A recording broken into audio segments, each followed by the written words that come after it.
Welcome to our weekly Q&A show where we answer submitted questions live on YouTube on Tuesdays at 2 p.m. Well, hello and welcome to our weekly Q&A live show. I'm here with my friend Dougie Fresh. Welcome, Dougie. Hi.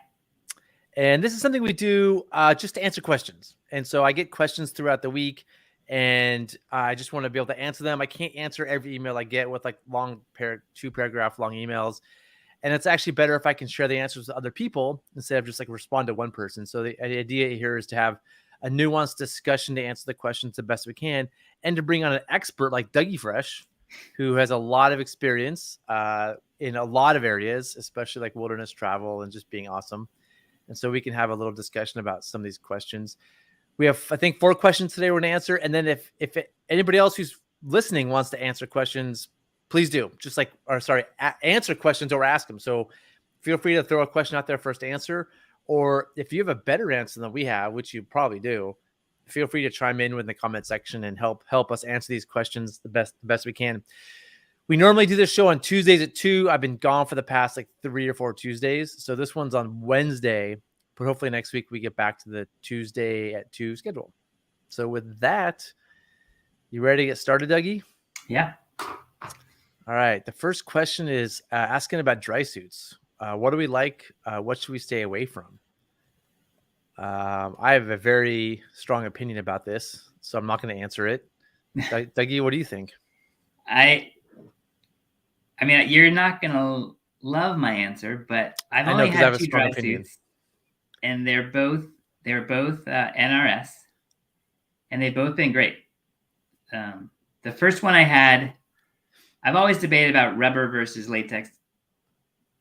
Latex versus fabric feet. And it seems to me that the latex would be better, but nobody else agrees with me, so I'll take everybody else's word on it. But I don't even know if they still make latex. For those of you that don't know, latex is like the gasket around your neck, or the rubberized thing is an actual sock, right? And so I think that used to be what was pretty common. To me, it didn't seem very durable. To me, it seems more like the socks have so many seams in them. They're always going to eventually wear through, it feels like, with all the folds from going in your shoe and whatnot. With the latex, it just seemed more durable. They're going to be in your booty anyway, so they're not going to breathe in very well. So, but that's probably not worth talking about here, because most people, they don't, like you said, they don't really make them anymore. So I bet most people do damage to their wetsuit or their dry suit booties when they're taking it off and putting it on, right? Like it's always in my shoe. Except when I'm putting it on, I stand in it sometimes. And I have to pick a few steps. So I think most of the damage happens while you're getting dressed. Yeah, there's also, I think, a fair amount of, certain rivers will have a lot of gravel in them, and then that gets in your shoe, and that will wear down fabric pretty fast. And there, I think, is where the latex might shine. Just like, it's pretty thick. Like it'll take a while to get through that. I feel like, but they don't make them anymore, so that's fine. The fabric feet are great, but yeah, I've enjoyed my 2 NRS ones. They have all the necessary pieces. Cool. I have a Coquetat and Immersion Research and a Mustang Survival. I have a few. Mustang Survival makes amazing suits. I don't think they quite have them ready for the paddling market yet, but if they do, they're really well made. And I have one. It's my favorite one. They don't have tunnel, so if you're going to kayak, it's not going to work. If it's just rafting, I check out Mustang Survival. Coquetat, you can't go wrong with Coquetat. They're amazing suits. I love mine. The best thing about Coquetat is you can have it custom made to your size. Like I'm kind of an awkward shape. Like I have weirdly broad shoulders and weird arm lengths, and my torso short compared to my leg length, and so you can give them some dimensions, and they'll make the suit a little bit different for everybody. So you can get it like custom tailored to you, which I think is amazing personally. That's a big plus for Coquetat suits. And again, they're just very well made. They're proven, made in the US. You really can't go wrong with Coquetat. Immersion Research makes great suits too. They're made overseas. I don't think they're actually made here, but they have so much experience. I have an Immersion Research dry suit that's like 15 years old that I love. And I wish they made that exact same one because it's amazing. And I would definitely get a P zipper or a drop seat. It's so hard to get the dry suit on and off. So definitely that makes it convenient. That's a must for sure. Yeah. It's a nice feature to be able to go pee in it. And Zach, what do you think about the zipper across the chest or across the back? I mean, I think it depends on your flexibility. I think if you don't have flexibility, it's nice across the chest is fine. But to me, it kind of bunches up in weird ways and it's kind of annoying. Like the way it's like not even. So I like the back zip personally, but I can get it off by myself. A lot of my friends that have the back zip need help getting it off. So they always like do this and turn around to me. So I unzip it. Yeah. So I think if you can unzip it on your own, the back zip's the way to go. Because I personally feel like being able to zip and unzip your dry suit's an important feature on your own. Yeah. I would say I don't have that amazing flexibility. So I have the across the chest one and it seems to work great. I don't have a problem with it bunching up. Yeah. My Mustang one's across the chest. It's fine. It's not, once you've done the across the chest one and you switch to a back zipper, you just recognize. Yeah. Like you're like, oh, that's kind of nice not having that zipper bunching up against your PFD. It's a small detail, but it's just, especially kayaking, it's like super even. There's not like a little weirdness. It's hard to explain, but super, super minor. That's for sure. My experience with NRS suits, I've seen a lot of them break in the field personally. So maybe they're better now. Maybe I have had bad luck, but I've fixed personally a lot of NRS dry suits in the field. So I'm personally not impressed by them, but again, they might be better than they used to be. And Sean here says he loves his with the latex. There you go, Dougie. Oh yeah. Yep. So Sean loves his NRS dry suit and he has the latex booties. Takes care of it. Yeah. If you take care of it, it'll pay back for sure. Yeah. And I wear wool socks under mine. I wear cotton socks sometimes, but I'm pretty much all wool socks, like a light wool sock. Dougie, did you know that I made little? I don't think you have to have the underscore before the name, Sean. I don't know, but if they type these in, then your name pops up, like a picture. A picture of your head pops up. Okay. I made a Dougie icon. All right. I think some other companies, like I heard Level 6 makes good dry suits. But honestly, like in general, I think with Cocotat, you really can't go wrong. Yeah. I heard the only thing I have heard is the Cocotat has one where the top separates from the bottom and the zipper is in the middle. I've heard some people don't like that, but in general, the Cocotat ones are pretty sweet. I've heard mixed about that too. Some people love them, some people don't like them. The zipper in the middle. Yeah. Undo. Yeah. I mean, it saves you from having a dry top and a dry suit. Yeah. But I don't know.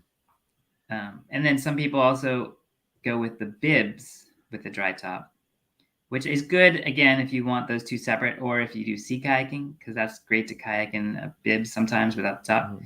But it's not as dry, and it's a pain to roll up all the time.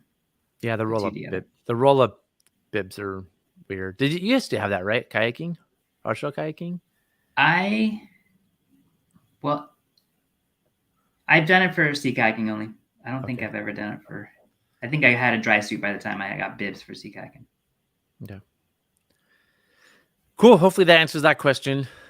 This next one is kind of a long one. I'm not going to read it. Those of you watching can read it.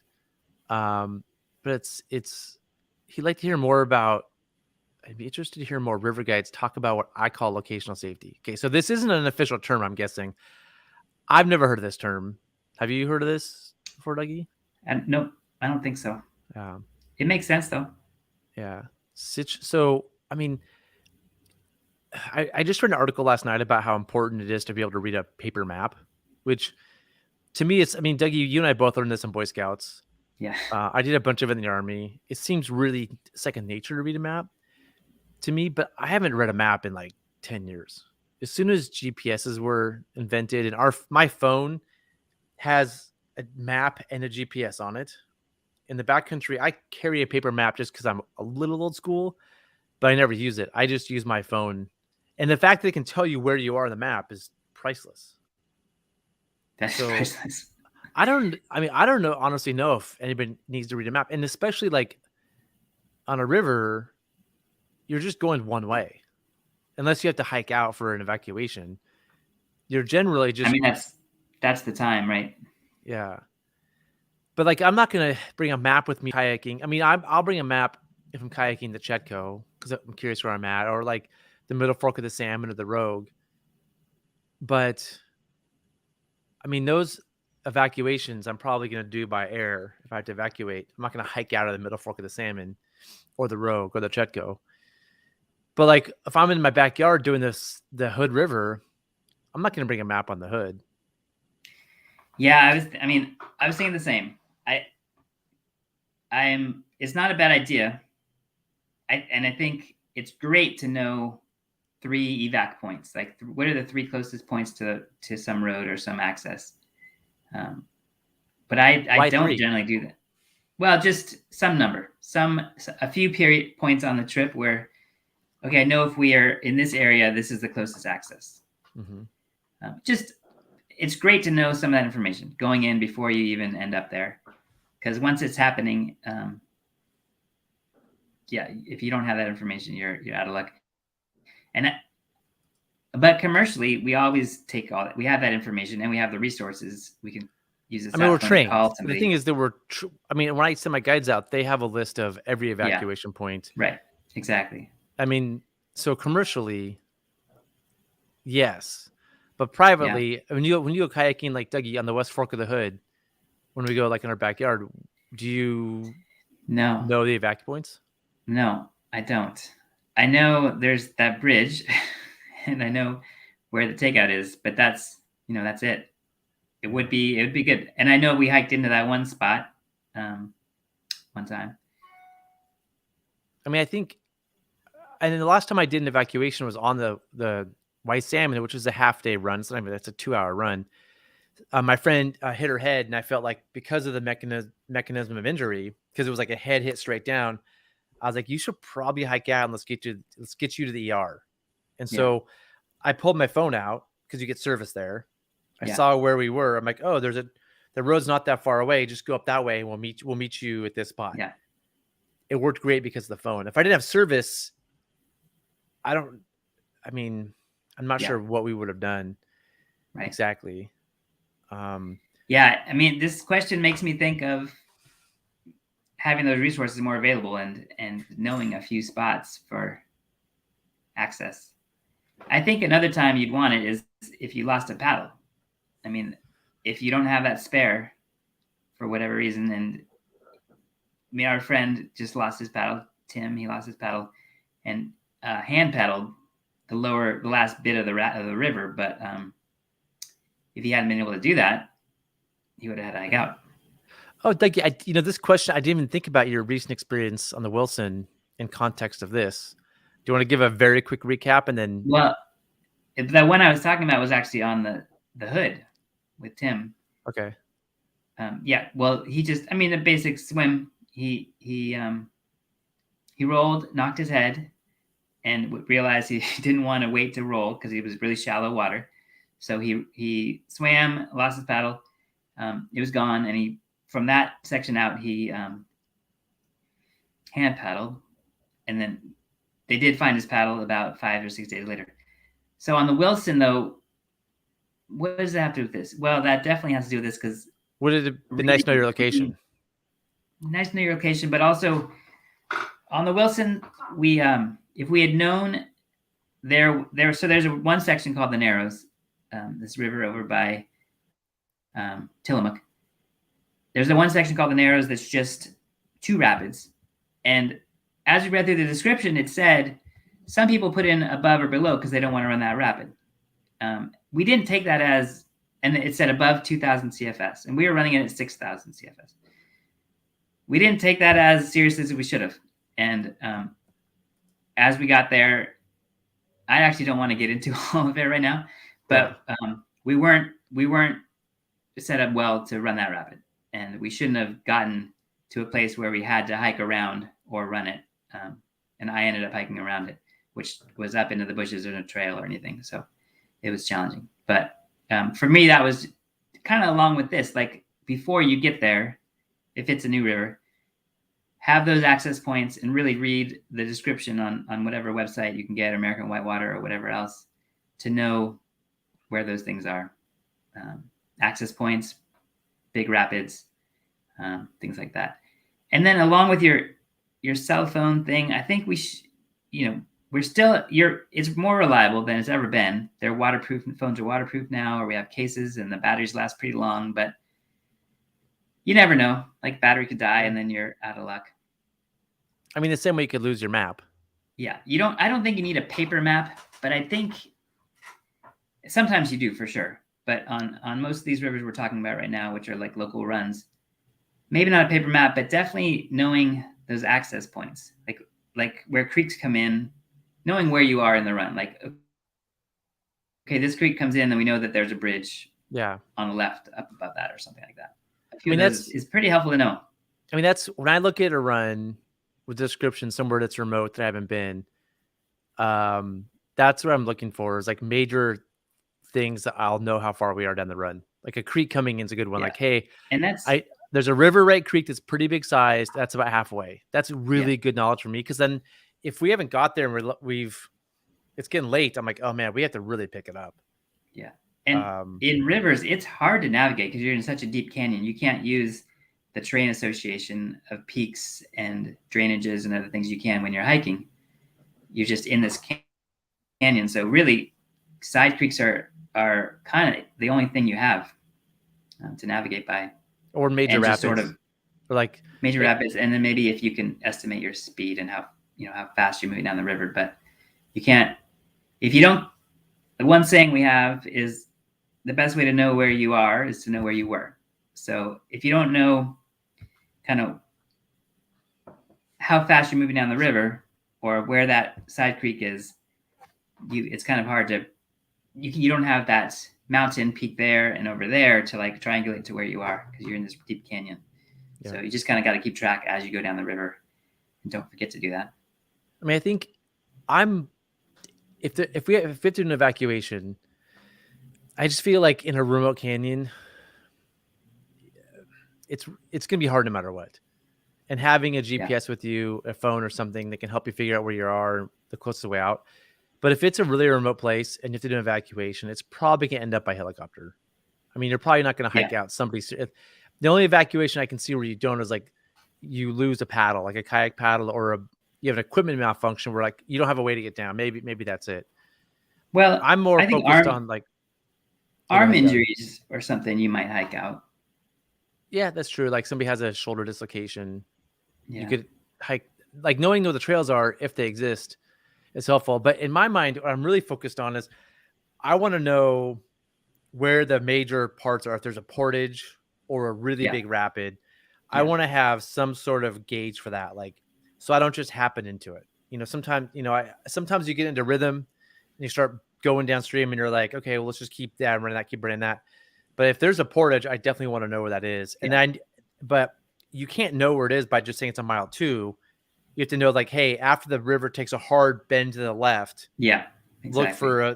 look for a certain thing on the right, or a creek coming in or something. So I'm more worried about the big rapids and the portages, but then having a sense of my distance if it's a day trip. If it's an overnight trip, I don't know. What I do sometimes is I'll look at a description and I'll write up an 8.5 by 11 page, because an overnight trip has so much information. And I'll have like creek, rapid, creek on the right, rapid, creek on the left. And so then I can refer to it and have a sense of how far we've gone, because there's too much information to memorize. Yeah, you did that for the North Fork of the Crooked when we were thinking about doing that last. Did I make a little sheet to be like, hey, and it's like, hey, at least we know where we're at on the run. And so if we're going to do a 20-mile run, we got to make sure we cover 10 miles the first day. Yeah. Right. So like, at least I want to know where about 10 miles is so that we're making the time we need to make. But then, I like having the phone, like we were talking about phones the other day at Puddin. Were you part of that conversation? I wasn't there. The other day. Yeah. Jess and I were talking about it. Like I'm carrying a phone with me all the time now because I can take photos with it. I can call out if it's an emergency, like in some places like the Hood we can. But I have this app. Everybody probably has it. Gaia GPS.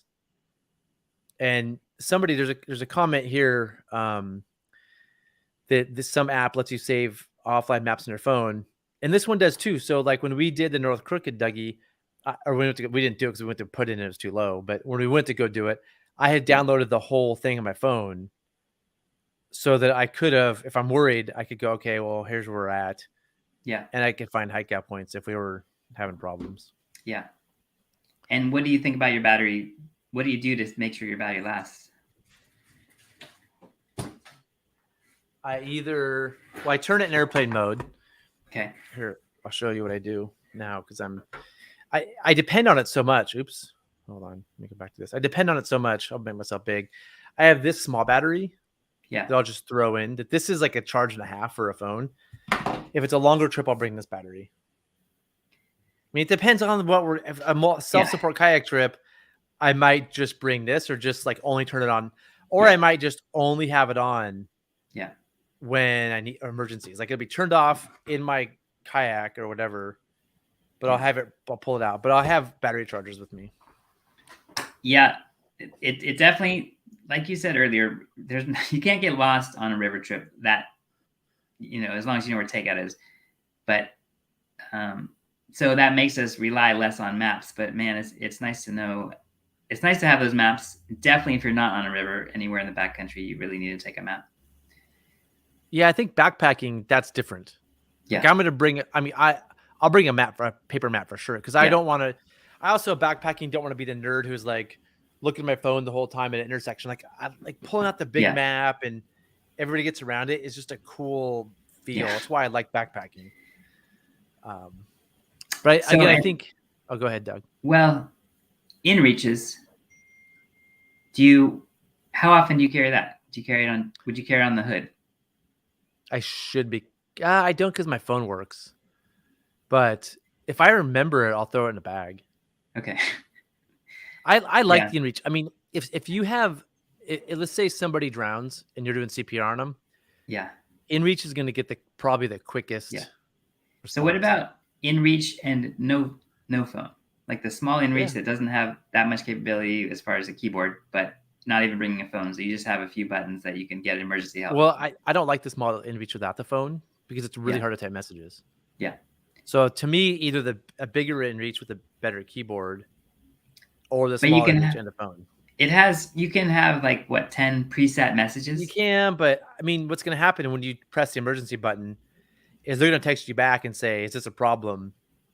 Like they're going to confirm it through a text back to you. And you're going to be like, if it's if it's, I don't want to be like, yes, somebody's dying right now. Come right now. I want to send that message, not like, yes, it's a problem. Yeah. So I don't know. A phone's not that heavy. I'm super dependent on my phone paddling now. Yeah. Like I kayak without it sometimes. I don't need it. Yeah. But man, for everything it does for safety, the other thing is if you are on a run and there's a log in the river that's super dangerous, you can take a photo of the log to share with people when you get back. Yeah. And it geotags the location. Yeah. So you can be like, hey, there's a log at these coordinates. Here's a photo. Be careful. So I think there's just so many safety reasons why it's good to bring a phone. Yeah. I've been reluctant to bring mine just because it's, it's an expensive piece of electronics that I don't want to get wet or lose. But yeah, it is a huge safety piece. I put it in like a little waterproof bag now. Yeah. I have broken like 6 iPhones doing this, but iPhones are getting better and I'm getting better at being careful. Yeah. Sean, I mean, this is the thing is like, as a private boater, most private boaters don't know about all these trails, but the commercial guides do. Same thing. There's a trail on the Tuolumne across from Indian Creek campsite on the left that goes out. And there's also a trail at Mohegan that goes out on the left. So knowing all the access trails helps. Yeah. But I mean, have you ever been involved of a hiking out of a river trip evacuation, Doug? Ooh. Yeah, once on the Tuolumne. I didn't hike out, but we had somebody dislocate their shoulder early on, like in the first probably mile and a half. And fortunately, it was early. Like I had been boating for a year or two, and John Brick knew how to tell him how to get out of the canyon. And I think he carried his boat. He did carry his boat. Wow, that's a big hike out. Yeah. But he had no choice. His shoulder was in pain, and you can leave the boat, put on. Oh, it was it only kayaks? Can't yeah, we're just kayaking. Yeah. That's a big hike out with a kayak. Actually, now maybe anyways, I don't remember. That was a long time ago, and then I've been hike out evacs on river courses. I mean, I have 100+ trips on the Tuolumne. We never did a hike out evacuation. Yeah. We just put them in a raft and floated them out typically. The Rogue, I've never done a hike out evacuation. Middle Fork, never done a hike out evacuation. I mean, we've come close to hiking out at canyons because it got dark. I've done that. Yeah. Yeah, that's a good point. Done that one. And we didn't know. I mean, were you with me on Slab Creek? Yeah. Yeah, where it was getting dark, and we three of us, you and I and Ann, I think, kayaked out. Yeah. And the rafters, we hiked back up to help them. They were just hiking River Right. They didn't even know there was a trail. Yeah, we came back in with flashlights. Yeah. Yeah. Yeah. I mean, they're not perfect. They really struggle. You're right. Yeah. Yeah. I mean, they're better than nothing. I mean, a map.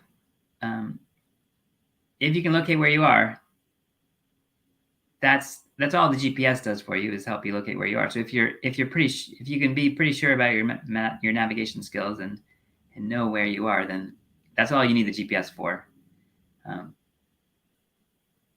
But it's nice to have when you don't, which is often. You and Sean are having a cool conversation. And Zach's I carry that mini a lot. It lives in my truck, I think. Almost so sure when I get my truck stuck, I have, if I'm driving middle of nowhere and I get stuck, I can call for help. But I usually throw it in when I remember. If it's an overnight trip or like a really remote trip, for sure throw it in. If it's like my backyard run, sometimes yes, sometimes no. Anchor. Yeah, there's some cool battery packs out there for sure. These are just the ones I got on from REI gift cards or whatever into the research. But I think in getting back to the question, knowing your location at any given time in the surrounding area, I mean, I don't think you're going to know your location the whole time in the area. Otherwise you're going to spend too much time looking at maps. I think having you don't have to know hey, we're exactly here on the river. It's just hey, we're doing this run. There's no hiking out. It's 10 miles, and there's a major tributary coming in halfway. Right. And then it's deciding whether or not that trip is right for you. Maybe you're right. Man, that's too much. I'm too exposed. That's too exposed. Versus hey, we're gonna follow a road the whole way. Or there's you have to make a decision how much risk you want. When there's not access, knowing your location is not going to help you a lot of the time. So I think having general location is interesting. I want to share with you this quote I saw a couple days ago, an article that I really liked on this topic. I just found this quote. This is an article about kayak instruction and how there hasn't been much in the past few years because of COVID. And so people aren't learning skills. The whole article is about that. It's in Paddling Mag. It's really good. I'll put the link in the whole article in the comments. But it's interesting. I think I love this. There's two questions to ask yourself. Should I be here paddling today? Which, is it the right level for you? Do you have the right people around you? Is the water too high or too low? What's the air temperature? Is a flash flood pot? Just assessing the trip, right? Should I be here? And that's weather, water conditions, and the people you're with. If everybody is not good enough to do the run, no, don't go. If it's really hard and everybody's on edge, but if there's 4 people know the run really well and you're under ability, that's probably fine. Or if everybody's just solid, So I think it's asking the question, is it smart to be out there? And then the second question is, if something goes wrong, do I have a solution? I think it's a pretty smart two questions to ask. Should I be there? They're not easy questions. There's so many variables with the first one, including just your mindset that day. It's hard to know yes or no to that answer, but it's a good thing to think about and go through those thought processes. But the good question to ask, I think. Yeah. I think it's not as cut and dry. And I think this is the thing. Do I have a solution for things that don't work out? I think that's a question I ask myself all the time. Like if I'm going to go on a run, if it's a run I've done 50 times, I'm not going to ask myself that question. I feel very confident. I don't think things are going to go wrong.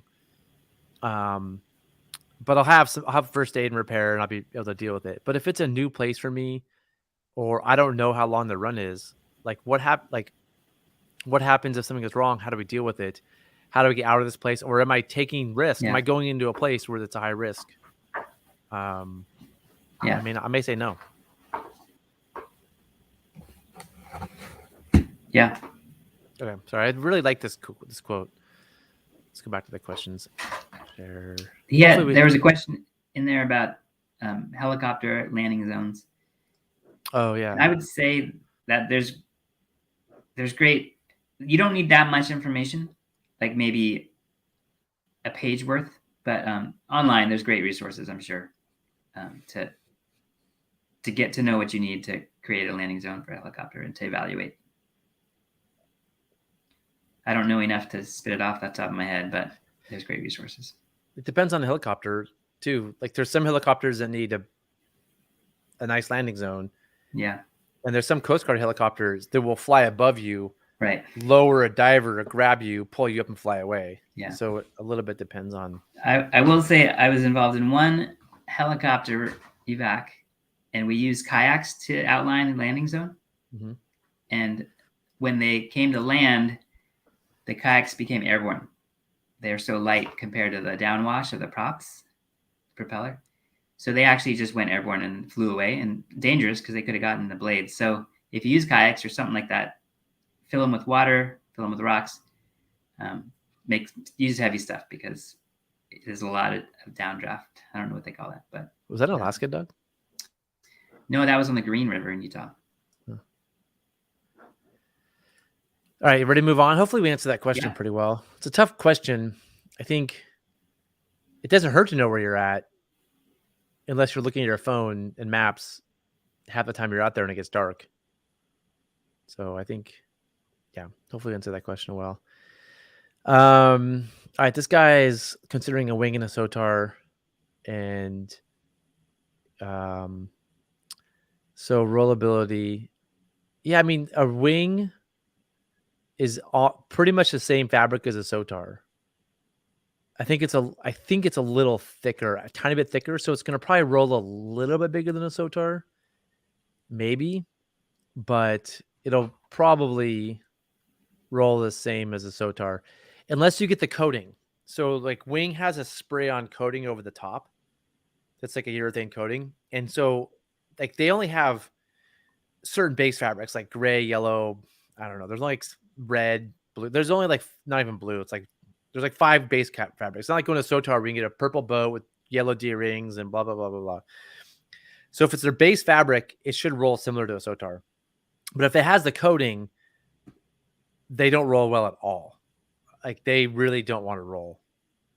So if I got the coating, I probably would never roll it ever. It's that bad. Do you get the coating on most of your wing boats? No, only the 16-foot boats for some reason. I like them. I like blue for our 16-foot boats. And our 16-foot boats get hammered pretty hard when they're like low water gear boats. So it's extra durability. So, and we don't ever have to roll them. I rolled one once. I drove it to Idaho, and that was a mistake. I wouldn't roll one again. But we don't have to roll them. We have a warehouse that can, lay flat. They never get rolled, so it's fine. And you can remove the thwarts. That's one thing you could do. It's not going to make it that much smaller, but you can definitely remove the thwarts. See what Sean says. Yeah. So that's exactly what I was saying. Is like so as soon as you get the custom colors, they spray it, and it's really stiff, really hard to roll. It's more durable. because it's like a urethane spray on top of urethane. It's crazy durable. But I agree. I'm a big fan of the base colors. All right, Owyhee River. Our last question, I think, Fresh. I think this is it. Yeah. And I did it. So, Dougie, in the spring, I get a zillion questions about the Owyhee. Is it cold? Is it hot? Is it high? Is it low? What color of boat should I bring? Is it windy? Where should I camp? And like, I can't answer everybody's questions all spring because I'm busy working. So I made a video about like a Q&A on the Owyhee River. Here's like the 10 most commonly asked questions, right? And so to help share what I know, and I really put everything I know in that video. So I don't know if I can answer any more questions, but I'll do my best. I have to read this again. All the things you're looking for. All the things you're looking for in it, I'm hoping to avoid. I don't know what that sentence means. All the things you're looking for in it, I don't know what that means. He wants the other end of excitement. He wants a mellow fishing trip. He or she. Okay, got it. I'm a novice kayaker. I want to take overnight couple nights to fishing camp through the Idaho section. It's novice with cheap kayak. Okay, so if you're a novice, don't go to the Owyhee. Yeah, just don't go. There's no section of the Owyhee I'd recommend for somebody who's a novice because it's so remote. The water can fluctuate so much. If you have any mistake, you're in trouble. So if you're a novice, I would just not go.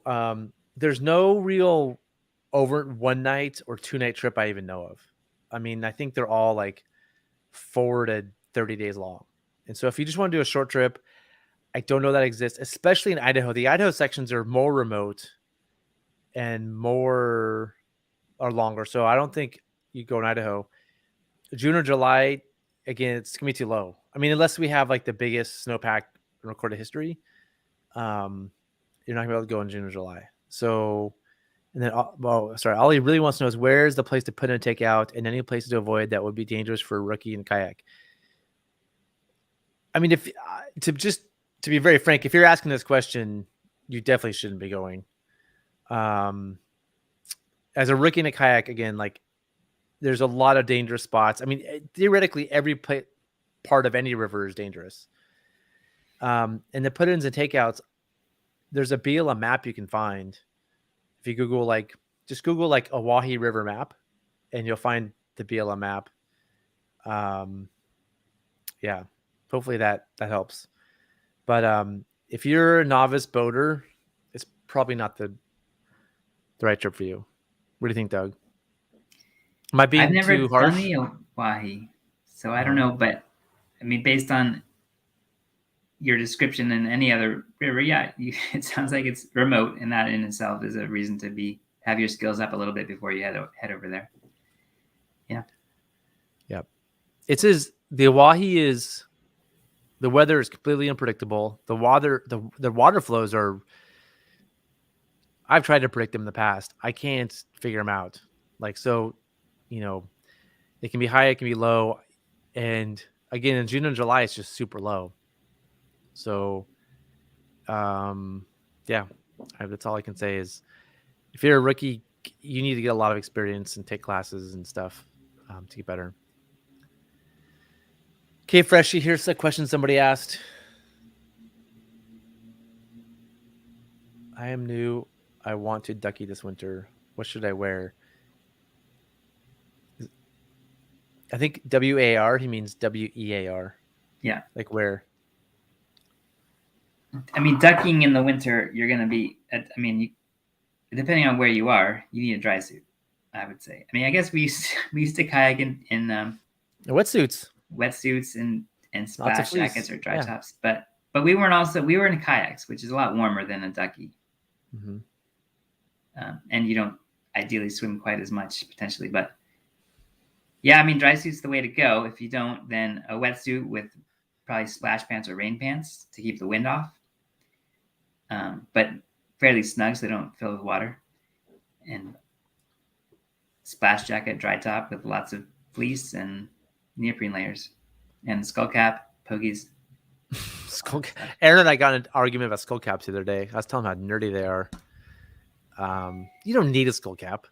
I need a skull cap. I mean, the new helmets are different. Some of them are snug and have a lot of insulation, but I would be freezing if I didn't use a skull cap. I use a skull cap all the time now. Pretty much. Yeah. Shoes, and PFD, obviously. Just a side helmet point about the skull cap. Yeah. Another bonus. Water getting in your ears. So I wear earplugs now. I just started a couple months ago, which I probably should have started a long time ago. But in addition to that, I've always worn a skull cap, so I think that's helped a lot with water getting in your ears. Hey, on the same topic, I just watched the first half of this 2 hour. I'm trying to find it right now, but I can't. It's an 1.5 hour video about cold water immersion, and it's pretty interesting. And I think based on that, so what it says is below anytime cold water immersion is probably the most dangerous parts of boating, like getting cold and dying. And there's 3 mechanisms for dying typically he talks about, which seem pretty true. The initial falling out, where your body takes a cold water shock response. There's a few mechanisms that can cause a death, that initial response. The most common, I believe, from listening to his talk, is you take an involuntary gasp, and if you're underwater, you take water and you drown like that. So there's the initial cold water reaction you want to avoid, and you can avoid that wearing a wetsuit or a dry suit, and some extra in fleece. And then there's the medium level response, where you become too tired to swim. Like if it's cold, you just seize up and you can't swim. And then the long-term response is hypothermia. And so he says anywhere below 70 degrees, this is a fear. And so where I used to think it was 50, like back in the day. And he's like, no, I mean, it most commonly happens between 50 and 60. So my new take. And that's water temperature. Yeah, it doesn't. We used to say air plus water temperature under 100 wear a dry suit. Well, that's he says air temperature barely matters, which makes sense because you're submerged in water. So my new take is that under 50 dry suits for sure. I'd say 50 to 60 dry suits are pretty recommended at water temperature, and above 60. I would say wetsuits are fine, but don't go bare chested. Right. So it depends what you're boating. And how do you tell the temperature of water? That's the other problem. You can buy little like the infrared laser things that shoot the water, but you can't just look at the water and put your hands in and say that's 51 degrees. Yeah. So knowing the temperature is a big deal. So if you can afford a dry suit, do it. If you can't, a wetsuit I think is fine. You're just going to be a little uncomfortable unless it's below 50. I think below 50, dry suit should be mandatory based on watching this video and getting up to the date latest stuff. Interesting. Do you ever give guests dry suits or rent them out? We don't. We recommend people that they can rent them from. Yeah. But the problem with people using dry suits, guests on trips, is that I've seen multiple zippers break, on the P zipper, or they just don't know how to use them and take care of them. And so if you're on a multi-day trip and you lose a P zipper, your dry suit's all of a sudden a liability. Yeah. And so I just don't think that dry suits are durable enough. So we do nice wetsuits and Gore-Tex paddling jackets, and then just lots of fleece. Yeah. Dougie, you still there? My last Dougie. It's a barrier to entry that you and I didn't have when we started boating. We just needed the boat, the paddle, life jacket, helmet. And we put off getting that dry suit I put it off for 15 years. A long time. Yeah. And we did wetsuits and dry tops forever. Yeah. And you don't have to have it again, because you can get away with the wetsuit. I mean, to get in a duckying with a $1,200 boat, $200 paddle, $200 PFD, $50 to $200 for a helmet. Yeah. River shoes, you can probably wear all tennis shoes. Yeah. And then the dry suit. You can get a cheap one for $600 maybe. Yeah. And I mean, along with this question, I mean, it depends on the motivation and why, but wait till spring, wait till summer to learn to ducky. It's not a bad idea. Not a bad, yeah, that's a good idea. Yeah. Nope, just use locking. I wouldn't go wire gate. I'd definitely go locking. The weight benefit versus if you watch any videos of people accidentally clipping themselves to boats, it is terrifying. Yeah. And so get locking. I'm going. I don't have it up here right now. Oh, I have some up here. Hold on.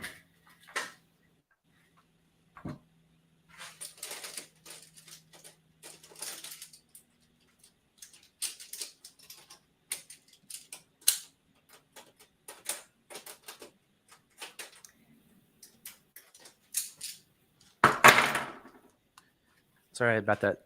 I have a bunch of carabiners hanging up there. So like a locking one, it's not that much heavier. I mean, but the weight adds up. Yeah, I care about the weight. Like the screw gates are a little bit annoying. Like when you're pulling it out and you're stressed and your fingers are cold to clip it on. So I'm a big fan of this Black Diamond Magnetron. Do you know this one, Dougie? You told me about it. I don't have one. For a flip line, not for everything. Because if you use this for everything, this like sand gets in here and like the magnets attract like metal parts in the sand and it gets gunked up. But for the flip line, it stays my PFD because you just do this and it's off. Yeah. It's like it's an easy grab. Like even the wire gate, I guess it's a pretty easy grab, but this you just grab and put on the carabiner and put on the D-ring and pull it over. So I personally go with this for flip line. Whereas and what's the mechanism that keeps that from jump out opening? This thing? What's the mechanism that keeps that magnet from opening? I don't know. You have to come look at it. Okay. I think there's a spring in there or something. Okay. There's some lock. There's some lock, yeah. Okay. They're really cool. But like when you're flipping a boat, you don't want to like pull your thing out and be like, okay, which twisty lock one is this? And then clip it on. You're like in a hurry. You're just like, they put that thing on and flip it over. So, but I wouldn't go with I would make it says standard advice is only lock. I would say what's stronger than standard advice? Like it's not just standard advice. You should just, in my opinion, lock in only all the time. Recommendation. My strongest recommendation is locking. But I know you've talked about this and I have thought about this lately is weight in the life jacket. It gets heavy. It adds up. I mean, I remember you talked a couple of weeks ago about a backup knife.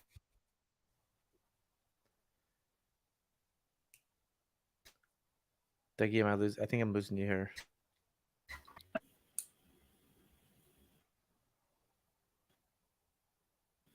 Did you hear what I was saying? No, I hear you now, though. Yeah. Okay. I mean, the weight in the life jacket. The weight, it adds up. It's additive. If you start adding a knife and a second knife and 3 carabiners and a pulley, and you can have like your favorite pin on there, and you gotta being thoughtful is big. But I think that for the dangers of non-locking carabiners, that I would add the extra little bit of weight for the locker for sure. I don't have a Rescue Ops Force 6 PFD, Sean. I would love to. I've spent so much money on gear to review lately. My budget's sort of spent. So maybe down the road. And we can pull it up and look at it. I should just pull it up. What was the other question right before that? I missed it. Oh, yeah. Do you want to answer that while I look this up, Buggy? Oh. I mean, rolled up is great. I mean, that's definitely the easiest. And if you don't do that, then you could do a monkey chain, daisy chain, or just tie them in a quick knot, like fold them up and tie them in a quick knot, keeping them in a zip bag, like a zip mesh bag. The way to roll it up, you can look it up online. I'm sure it's out there somewhere, but there's a way to roll it up so it's very tight and organized. My thing is, what does it look funny? My theory with cam straps is color code them. Like I like to have light blue as 4 foot, 3 and a 6 foot, and just throw them in a bag and call it good. Like, I don't want to sit around all day, like after I go boating, like rolling them up. People do that, or like put them all on one thing. Like, I don't have that kind of free time. I'd rather, like, if they're just color coded by length. Yeah. Or even the NRS ones that say NRS 4, NRS 6, I think is good. Yeah. But I think people worry that they're going to get tangled. But I mean, they get tangled a little bit, but not that bad. And also, don't own anything larger than 8 feet. Like, when they get long on 8 feet, that's when they get tangled. But for putting kayaks on a roof, I have a 20-footer that we use a lot. Yeah, I mean, for that stays in your car, that has a spot. Yeah. But in your river trip cam strap thing, right. I agree. You have 20 footers in there. Like, instead of owning one 20-footer, just own 3 8-footers. Yeah, I agree with that. Like, a 20-footer is only good as a 20-footer, or even a 12-footer. Whereas like an 8-footer can be joined to a 4-footer to become 12-foot. Like, it's just more versatile. And then those long ones get really, the long straps get really tangled. Yeah. So this is the Rescue Ops PFD. Let me see if I can make this screen big. There we go. That Sean asked about. I mean, from what I can tell, it looks cool. I mean, it's not. It has 26 pounds of flotation, so that's more than the Mustang. It looks just as dorky as the Mustang one. It has it's black with all the mole stuff, and it has the the little reflectors on it. So yeah, I mean, it looks cool. What do you think, Doug? I was looking at the right side. It has some extras you can buy with it. Like, it had some kind of tow line there. Go up a little bit. Oh, extrication leash. Whoa. Universal back pocket, custom nameplate back. Whoa.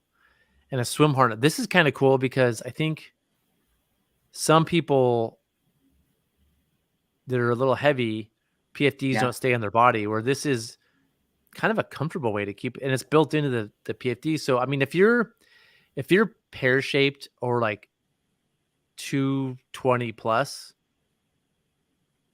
this is probably something worth getting. And I'm surprised more, like, now the leg loops for most PFDs are really awful.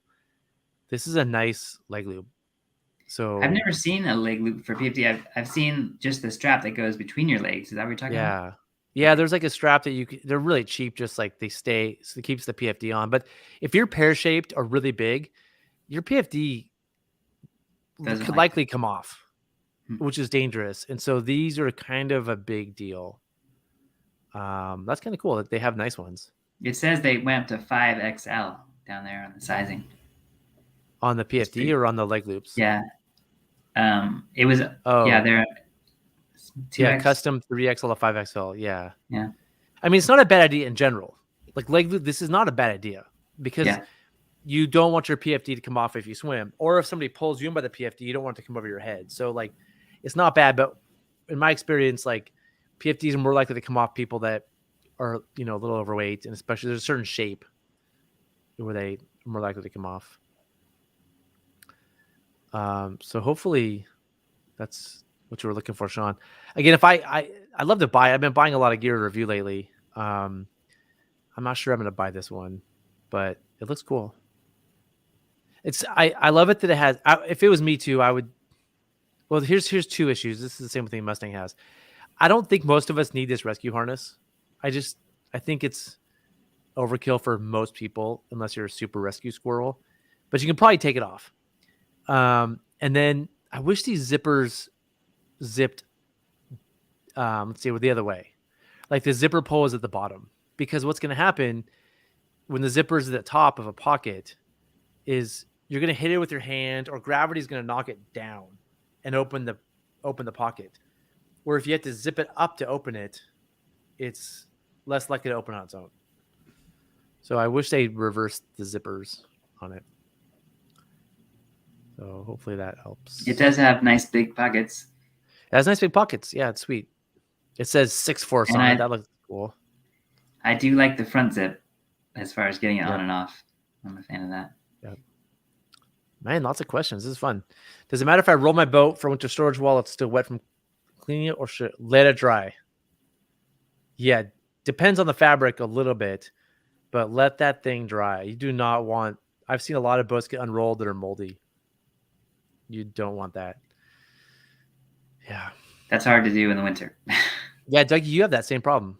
I have that same problem. Yeah, we don't have any. I don't have anywhere to dry it covered, so I just do my best. And like, I can usually, I mean, the floor. I have an airboat, so the floor is what holds the water. So I can try to get the floor off the ground, and then that's covered if it's raining. So at least I can dry out the floor, and then try to roll it up when there's some sun on it or something. I mean, way harder if it's an air, right? If it's any of the boat, like this one piece fabric, you can usually wipe it dry and you can get it dry, right? But the air where it has the water inside the floor and inside of everything, it takes a while for that thing to dry.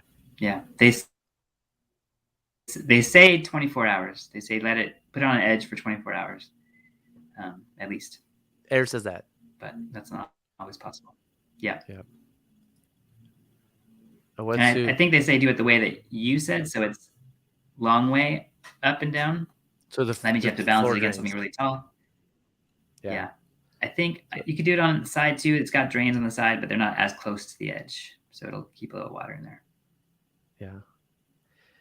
Wetsuit. I mean, I wouldn't say you need splash pants. It's just way better. I think the point of the splash of the wetsuit or the dry suit is when you fall out to be able to stay alive in cold weather. I think when you're in the boat, you don't need them. You'll just be way happier if you have them. Like you'll live. Well, if you start if you start your swim and you're freezing though already, I mean, you got to be comfortable. If you start your swim and you're already getting cold or feeling cold, you have much less energy, I feel like, to swim. No, I think it's strongly recommended to have splash pants and jackets, but I don't think you need them. Yeah. It's way better. Yeah. It's highly be ready for the swim. Yeah. Recommended. Be ready for that swim by keeping yourself as comfortable as you can before it. Yeah. You know, I've been thinking about cold shock too. And I'm going to go into a section where I shouldn't say things because I'm not an expert. I'm going to preface that with this. It seems to me if you're cold before you swim, your body is prepared for this swim. Like if your body is like really warm and you're like on the beach and it's a sunny day and you get plopped in 60-degree weather, it seems like cold shock would be more of a problem. If you're freezing cold and then you fall in, there's less of a differential in the temperature, and you're probably gonna be more ready for the swim a little bit. Again, I'm not an expert either by any means, but I would say of the three mechanisms that the article mentioned, the shock, you're right. But the other two, and what I remember from similar articles or ideas is it's about time. So that first 10 seconds, your job is to catch your breath. And then your next, I think I don't remember, 6 minutes, 60 seconds or 2 minutes. And then the next, some amount of time between 60 seconds and 10 minutes. Yeah. But like it's catch your breath. And then there's a guy, his name is Dr. Popsicle. There's a video, you can Google him. I think he was on Letterman at some point, but Dr. Popsicle. And he actually on Letterman, they drop him in frozen water and he explains how to survive. But it's worth watching. It's pretty interesting. But yeah, there's a time, like the first some period you're doing just catching your breath, staying calm, and then you're trying to think about what you're going to do to get out of there, and then as far as that first initial shock, sure, if you're cold, you won't be as shocked by the cold. But I think the next step, if you're cold, you're going to cool off and not be as ready to swim. Yeah, no, I think the short term is going to help. Long term is going to be worse. Like you go into hypothermia faster because you already have depleted your energy and you're warm. Yes. So that's probably not a good idea to do. Sean, you're 100% right. You should get splash pants and stuff.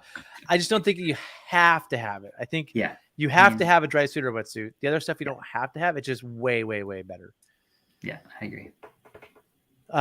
Or link for a boat. So William, I did a whole video about this. If you search YouTube for or length for a boat, I bet it'll come up. But the quick answer is measure the distance between your oar locks and multiply that by 1.63, and you'll have your oar length. It's a quick answer. Hey, Courtney. I've been actually meaning to call you. I might call you later on today. I just want to say hi. No, flip line means you're flying around. Yeah, exactly. Yep. Great point, Sean. Oh, man. Really? All right, let's look at this one too. Hold on. Steve, you got to send me a link. Now, there's a company in Hood River. North Water Rescue. Oh, here we go. North Water Rescue PFD. I mean, these aren't real reviews. These are just us looking at them. I can't buy any more. Here we go. What's the company in Hood River that makes North Wave? North Wave, okay. Yeah, North Wave. All right, here we are. North Water. Somebody recommended this to us earlier. Yeah, I remember that. Yeah, we did a kind of review of this. Cool. It actually looks more comfortable.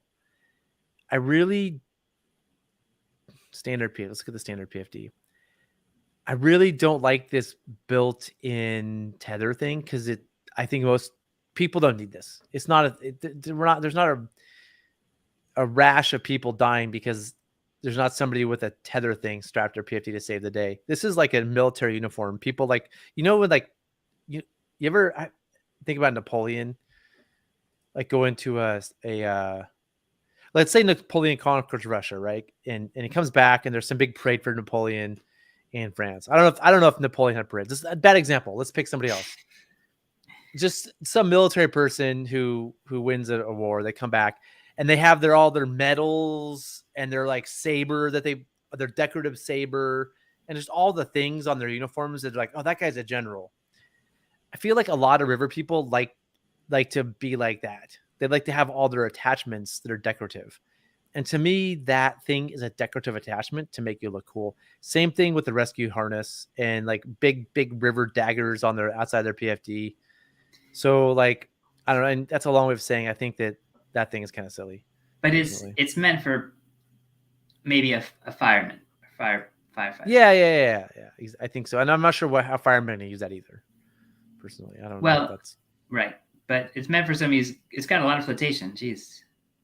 How much? I don't know. It just looked very. It says 20, which is not a ton.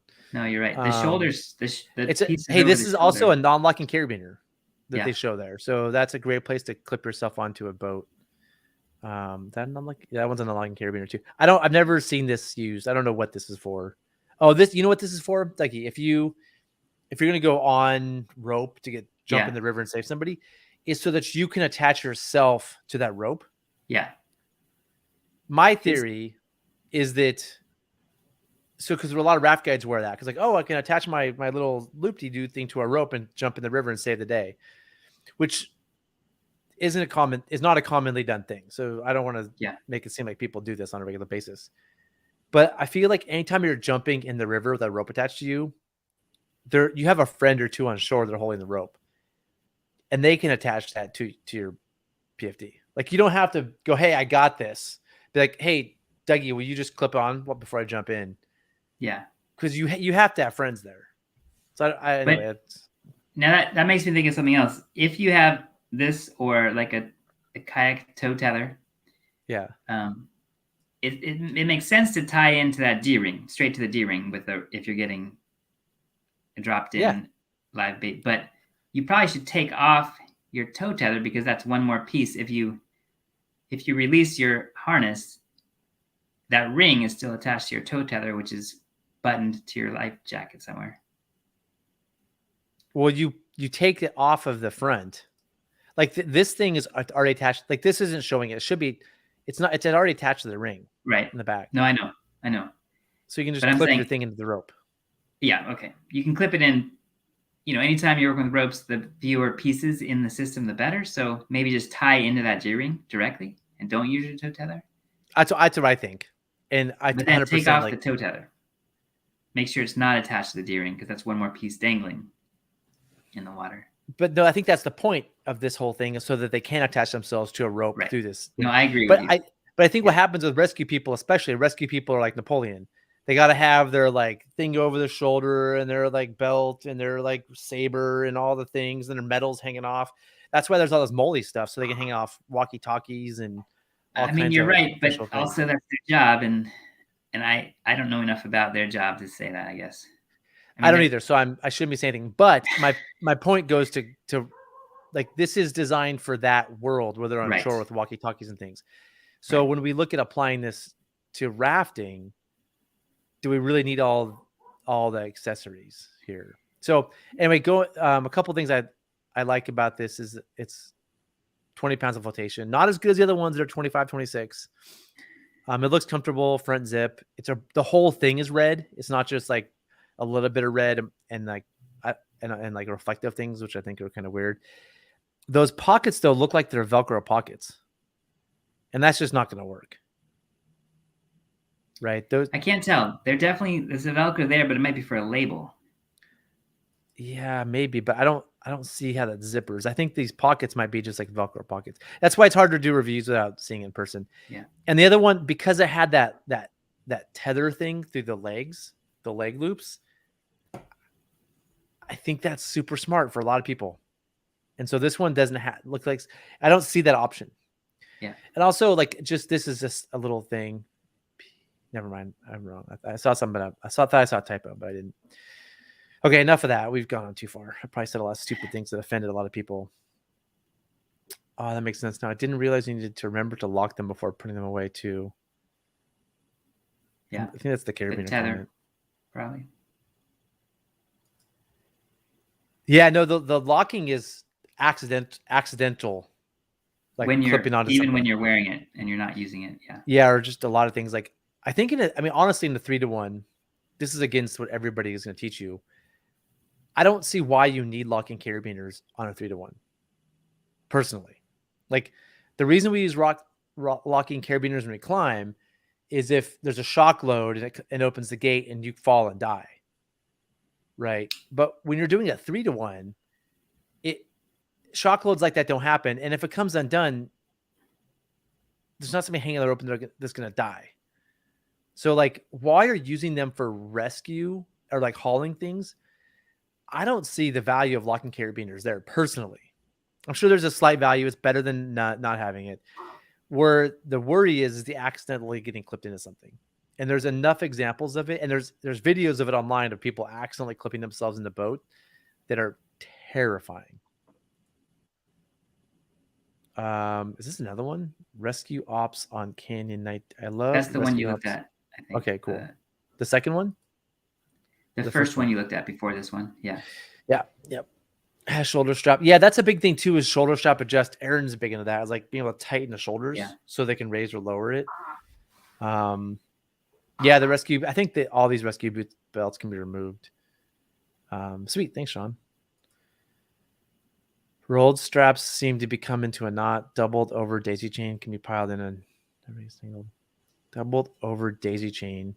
Do you understand what this is? You just fold it in half and then daisy chained. Okay. Yeah. Sweet.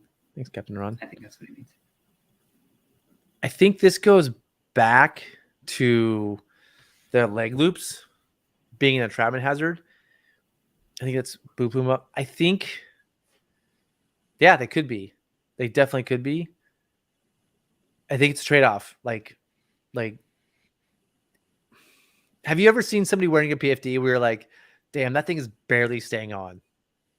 Yeah. I'm talking about, Doug, where you're like, yeah, dude, that thing, I mean, it's a decoration almost. Like, if I had to pull that person in the boat, it's going to come off. Yeah. Right. And so I think there are some people I want to pull aside and be like, hey, man, that PFD is not appropriate. You need a bigger PFD and or leg loops. I think there's some people that just need leg loops. And that would go for, I mean, they often put on kids PFDs, like little kids PFDs, the leg strap too. So small, super straight up and down too, like skinny, where you can't tighten it super tight, is also a reason to have them. Yeah. But yeah, I mean, it's one of those trade-offs. Do you want your life jacket to stay on, or like a small entrapment hazard? I mean, everything's to me is a trade-off. So, but that's a good point. That could be an entrapment hazard. Zach, the rate of cooling of the skin is related to the intensity of the shock. So Chris is an actual wilderness doctor. So he actually is the expert.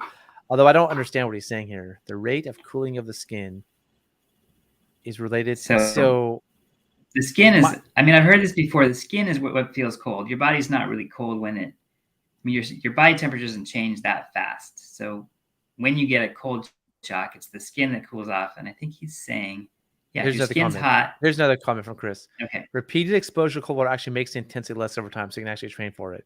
Oh, so yeah, I mean, yeah. Like if do you know who Wim Hof is, Dougie? No. There's this guy, Wim Hof, who does he swims under cold water, under ice, and can stay in cold water for an hour at a time. And he climbs Kilimanjaro barefoot. He's been on Joe Rogan's podcast a bunch. Anyway, he really believes in breathing exercises, and he puts himself in ice baths.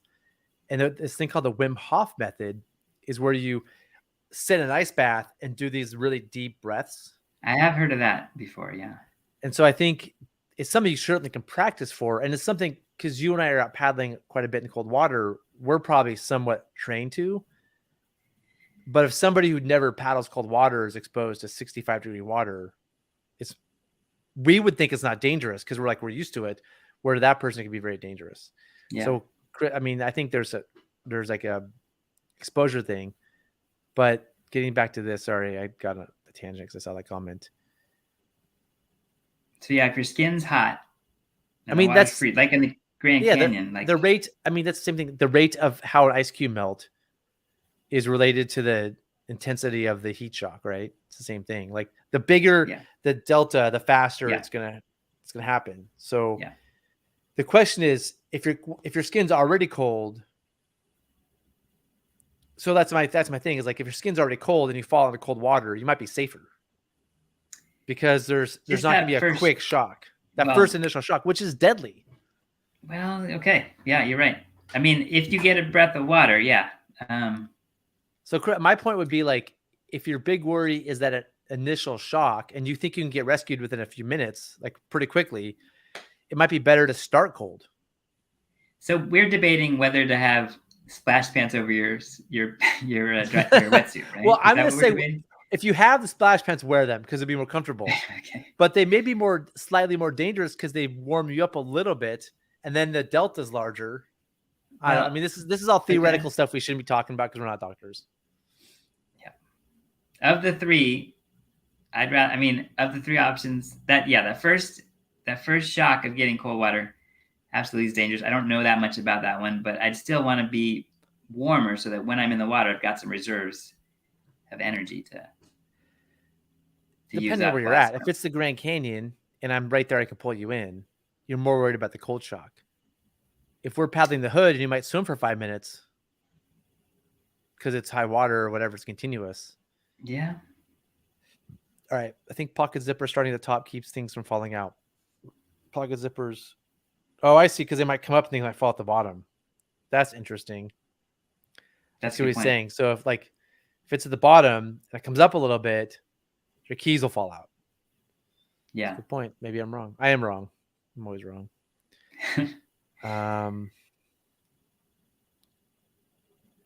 It is expensive with 20 pounds. Yeah.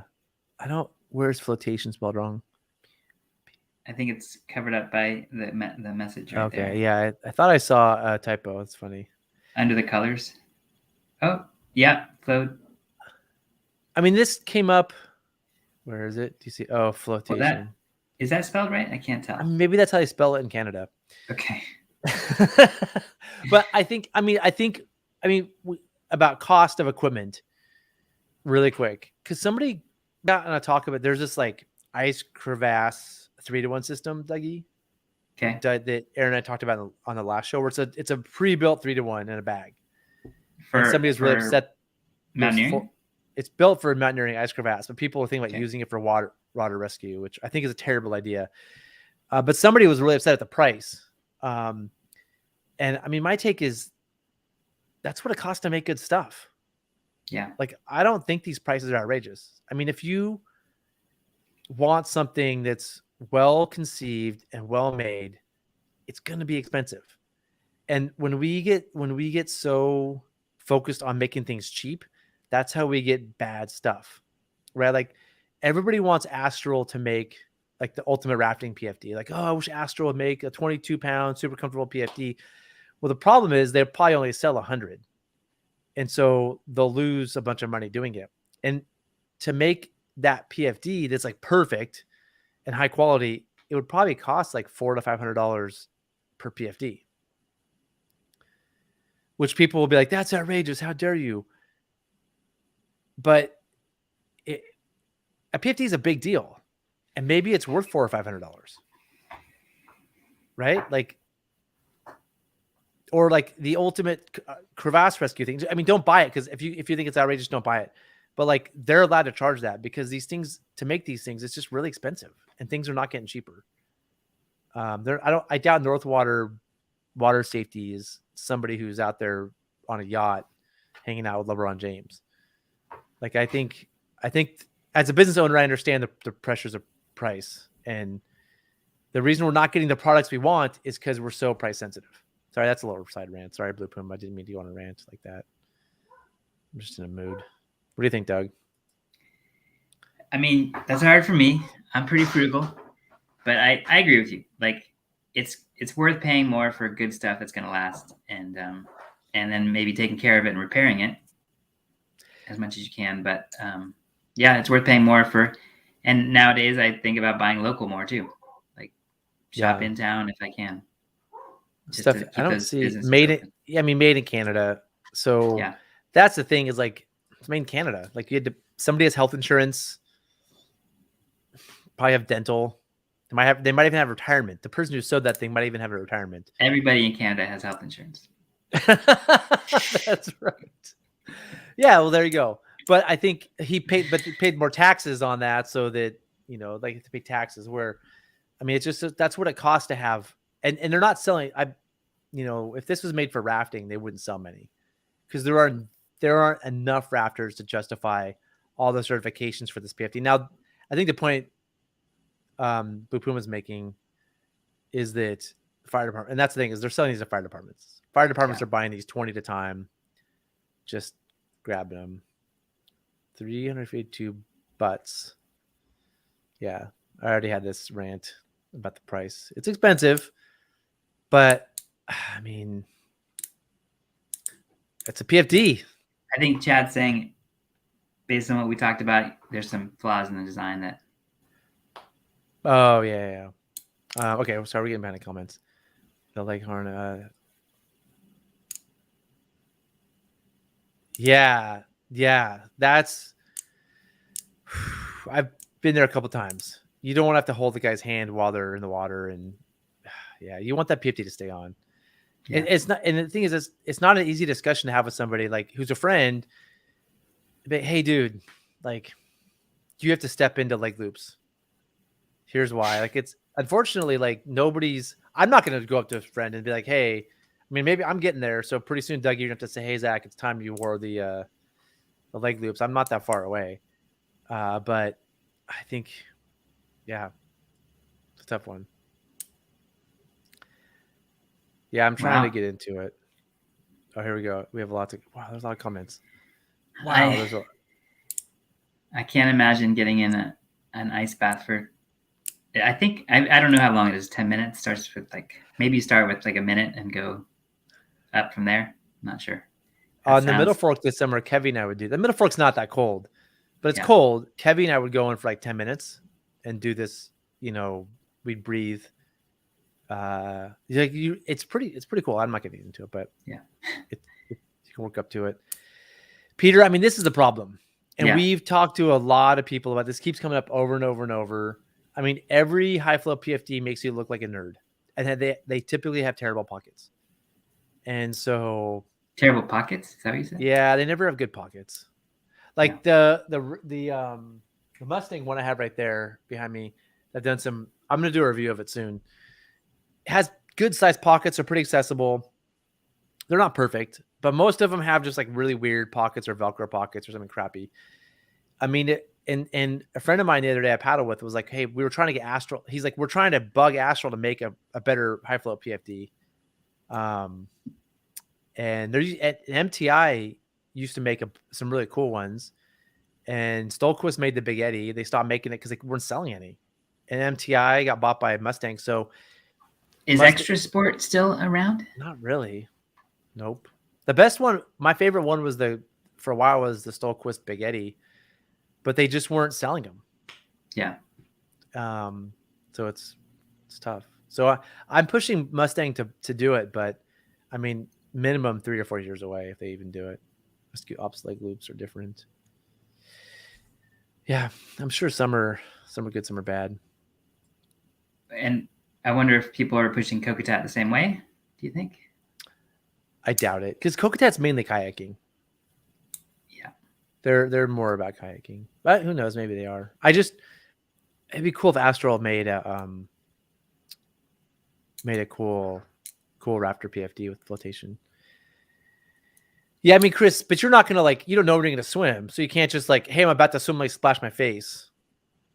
But yeah, I think the question though, Chris, is does being a little bit cold already help? It sounds like it is, because the temperature differential is smaller if you're a little cold already. That's the question.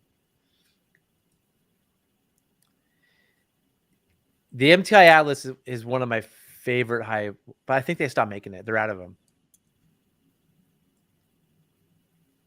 Yeah. Yeah. There might be some out. Hey guys, I know there might be some MTI Atlases out there, but I know the MTI stopped making it. Yeah. That's a good point. Good point.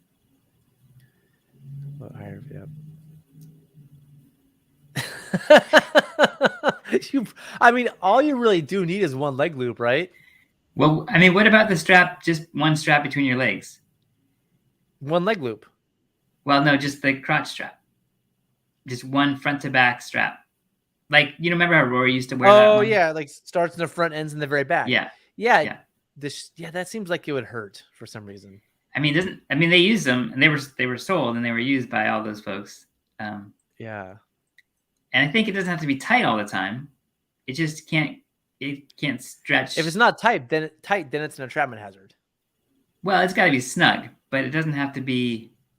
I mean, you're right. You don't want to. Imagine somebody pulling you in by your PFD, and that one strap that would hurt. Well, it's just keeping you on. But I mean, that's PFD coming off. I think, Dougie, you alluded to our friends we used to bow with, Rory and all those guys in California, Bubba and Doug Soule.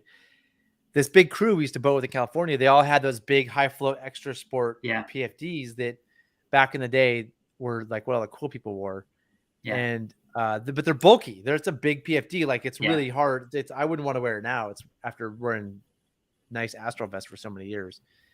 And I think they all swore by the crotch straps, even if they didn't need them.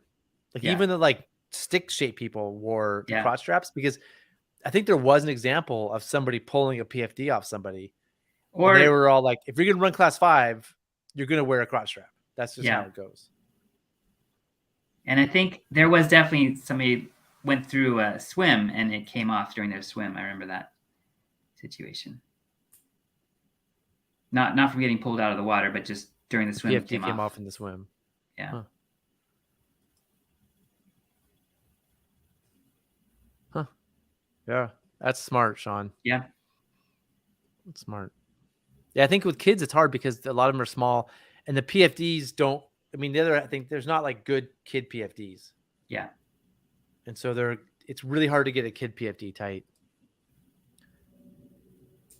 Cross strap and non-locking carabiners. Yeah. Well, cool. This is fun. I kind of went on some rants there, Dougie. Hopefully I didn't offend you. Yeah. And me? Yeah. You didn't offend me. Okay, good. Hopefully I didn't offend anybody. I'm glad I got the comment about Canadians having healthcare. That was fun.